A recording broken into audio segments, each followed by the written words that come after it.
Hey, Tony Gaskins here. Y'all gotta forgive me. Going through my office bathroom to my office at the house. Popping in real quick because it's my birthday and my wife is gone to pick up a cake. So that give me a little bit of time to work instead of just sitting here doing nothing. But I want to share something with you, the irony of my birthday being March 8th, and then also it being International Women's Day. Now, I don't recall it being International Women's Day my whole life. I don't know when that started, but it is so funny to me that my calling, my very first book, What Daddy Never Told His Little Girl, is a book written to women, giving women the game. And after playing the game, lying and deceiving and manipulating and being a player, I started to see those games affect women in my family that I know and love.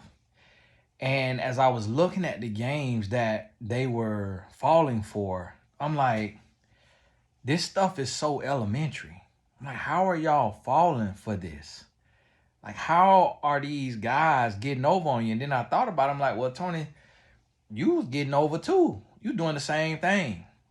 But then it hit different when it hurt somebody you love. See, when you out there doing it, you're not processing that this somebody's daughter, this somebody's sister. You just being a jerk, an idiot. But then when it hit somebody that you love, now it's like, and that's what I try to tell men. The same stuff you doing to your wife, to your girlfriend, to these women, somebody gonna do it to your daughter. Somebody gonna do it to your wife. Somebody gonna do it to your sister. Somebody gonna do it to your niece. And everything come full circle. So I started to learn that, and when I had my road to Damascus experience, it was like the Lord showed me, hey, your calling is to give away the game so that these women who are naive or gullible or didn't have this instruction can stop being played. It'll hold men accountable. Men will see the level being raised. Men will want to be real men and want to be good men. They will see the blessings and favor on your life from being a faithful and a good man. And they will want that too. And they will realize the only difference between them and you is how you live your life for Christ. And so, Lord put that on my heart. And I'm starting now to see a shift.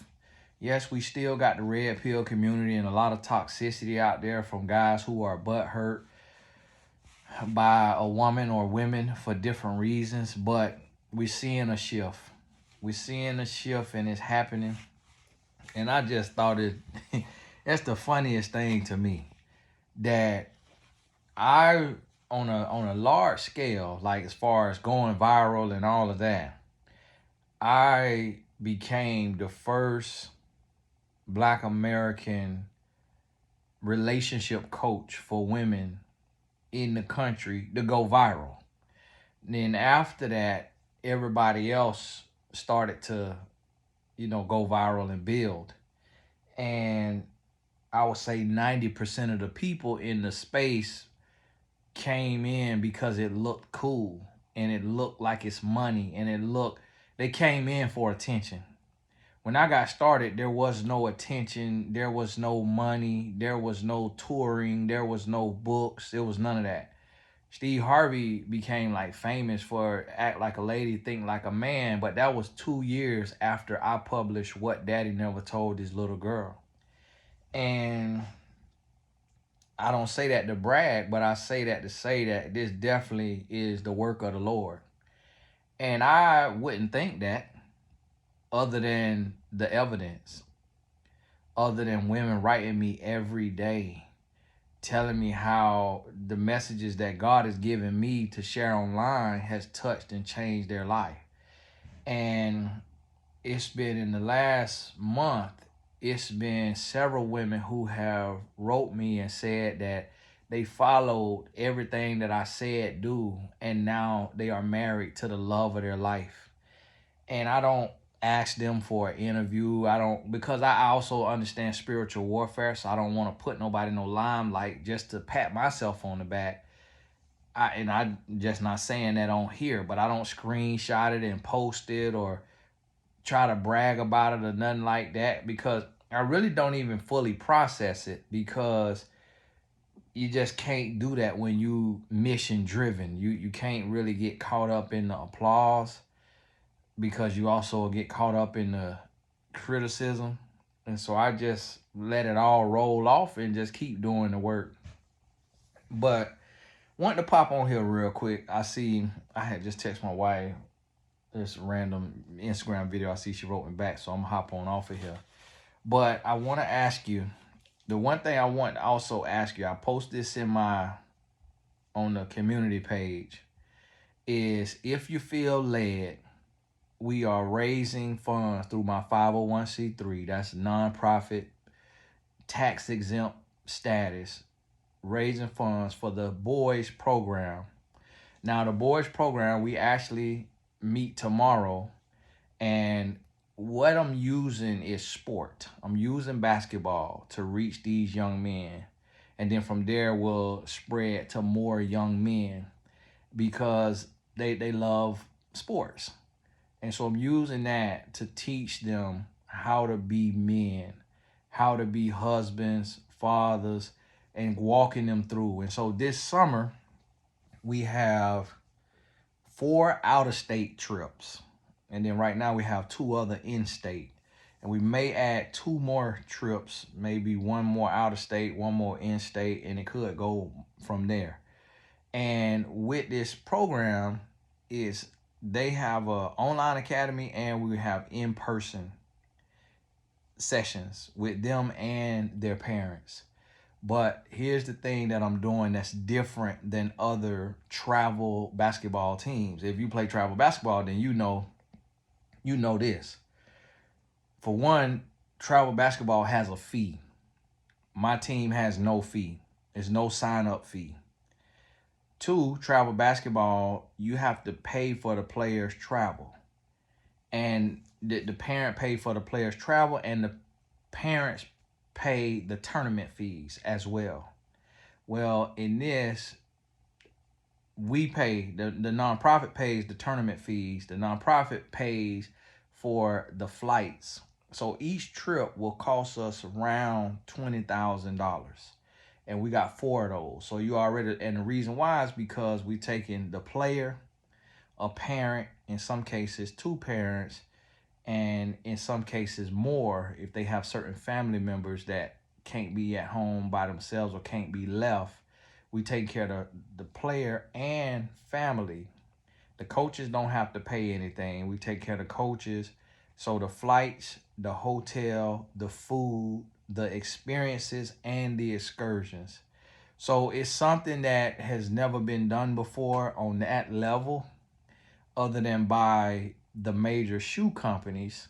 And they do it because they have a motive. They sponsor these teams because they want to be able to sign these players and make millions of dollars with that player over that player's pro career and or college career. I have no motive, so I'm not getting a percentage of anything that they do, any money that they will make. They don't owe anything to my nonprofit. And so I want you to say that link in the description. It'll say Tony Gaskins Family Foundation, and have the link. And thank you if you have already supported. We've had a few people, I would say about 5 people, that really, like, they went there. They really went there and like stretched, into the hundreds. And I think we had 2 people that donated. One person donated 1,000, one person donated 2,000. And that right there, it literally floored me. And although they was giving a donation, it just is hard to really process that God has certain people like that in my audience. But we doing this, and I'm just stretching out on faith and just trusting God that we'll be able to do it fully, the whole way. And at the last minute, if I haven't raised the funds, then I have I would say a couple people that I could reach out to and say, hey, we trying to do this. And then and on top of that, I already coming out of pocket. And the way that I do with my giving, it's like you're not supposed to let the left hand know what the right hand doing. But it's been several years now in giving to the poor, those in need, that my family, we give 100 to 250,000, and in that we've bought several cars, we've paid for countless rents. So I already do this, and now going to do it on another level. And eventually over time, this will expand. We got the boys club on Tony Gaskins Academy. Y'all be patient. The videos will be going in there all throughout this year. That'll eventually turn into live Zoom calls and also live conferences one day, and or like retreats with the parents and the boys. And also from there, want to be able to create a school one day, like an actual Tony Gaskins Academy, or it may have another name, of these types of boys who come from little to nothing, and they need to learn. They love life. They may play sports, may not play sports. And so I'm just praying for the connections and meeting the right people on how to start a school the right way for the right reasons, and actually have an actual school, like with a real curriculum that their grades can get them into college. And so I just want to say thank you to the donors, because on another side of this, and this is a little bit more personal, is I got somebody in my life that God placed in my life who, what I call an earth angel, and who has been there for me. But sometimes people, they'll start to feel like without them, you wouldn't succeed, and that they are the only way that you can get anything or get anywhere. And so what I'm praying to God is that he can use other resources and other ways just to show those individuals that I serve God and not man, and that my success is not owed to any human, any man. It's owed to God. And God is doing that. He is doing that already through those of you who are supporting.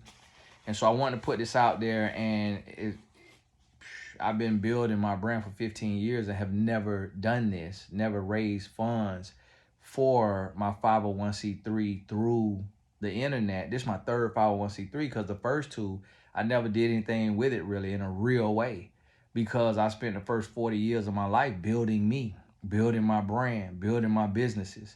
And now this next 40, I'm going to be intensely giving back, intensely serving on a whole nother level.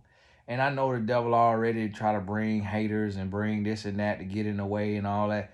I can't allow that to distract me or derail me. And your support, it means the absolute world. So if you don't have somewhere that you sow your 10% to, then please consider the Tony Gaskins Family Foundation. It is tax deductible. So when you donate, you get a receipt from the site, and then the site has it to where we could send it, at the end of the year, or anytime if you lose it or what have you, or didn't get it in next year when you're doing your taxes, if you just want to put it on there, which it doesn't, tax deductible, it don't take off a lot, because it's a percentage of what you give that they let you write off your taxes. And It only really is beneficial if you owe taxes, if you're gonna owe taxes, and that's why you see the mega rich donate millions and millions and millions. Because if they donate $1 million, they may get to write off like 250,000 or from their taxes, might get knocked off their tax bill, and that number, changes. That's just the last number that I was told. It could be different right now today. You never know. And so, and then when you raising funds, this is what the billionaires and the multimillionaires have told me. And then based on the regulations of nonprofits, when you raising a fund, not more than 20% can come from one person. And I guess that's just to keep it honest, so nobody can't. I'm guessing it's to keep it to where a person can't start a nonprofit and then get millions of dollars from their family member as a way to receive pay without having to pay taxes, because the nonprofit doesn't pay taxes under certain classes, certain certifications, certain statuses, doesn't pay taxes. Now there is certain times and places where a nonprofit has to pay taxes on certain business dealings. And so think about it, if I had a very rich father, I could start a nonprofit. He could donate $1 million, get a write-off on his taxes, and then out of that $1 million, I and sisters and brothers and cousins could be on salary. And so that's essentially how a church works. Like when you go to a church, you notice the pastor worked there, his daughter worked there, his son worked there, his wife worked there, and everybody on salary. Now, because it's an organization and you can hire within like that, they don't really get in trouble for nepotism, but you could.